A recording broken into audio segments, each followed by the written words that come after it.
L'ONU accuse l'armée rwandaise d'être impliquée dans des tueries de civils dans l'est de la RDC. Kigali rejette ces accusations, les qualifiant d'inacceptables et de sensationnalistes. On te raconte. Le jeudi 6 août, le haut-commissaire de l'ONU aux droits de l'homme a déclaré dans un communiqué qu'au moins 319 civils ont été tués par le M23, soutenu par des membres des forces de défense du Rwanda, lors d'attaques survenues entre le 9 et le 21 juillet dans la province du Nord Kivu. Volker Turk s'est dit consterné par ces attaques, dont le bilan représente l'un des plus élevés documentés dans de telles attaques depuis la résurgence du M23, fin 2021. Toutes les attaques contre les civils doivent cesser immédiatement et tous les responsables doivent rendre des comptes, a-t-il déclaré. Le 11 août 2025, le ministère rwandais des Affaires étrangères a publié un communiqué dans lequel il rejette toute implication des forces de défense du Rwanda dans ces tueries. Kigali a rejeté les fausses accusations formulées dans la récente déclaration du Haut-Commissariat des Nations Unies aux droits de l'homme et dénoncé l'inclusion gratuite des RDF dans ces allégations sans aucune preuve. Ces accusations sensationnalistes du HCDH risquent de saper les processus en cours pour une résolution pacifique du conflit en RDC, ajoute Kigali. En effet,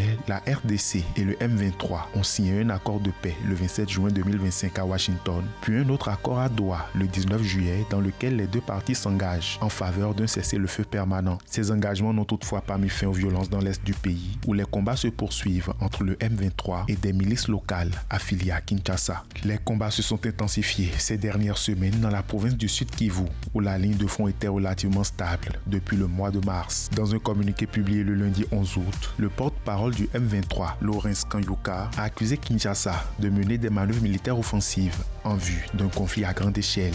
Plus de 2 millions de personnes ont fui les violences depuis janvier dans les provinces du Nord Kivu et du Sud Kivu, selon un rapport du Bureau des Affaires humanitaires de l'ONU, publié fin juillet.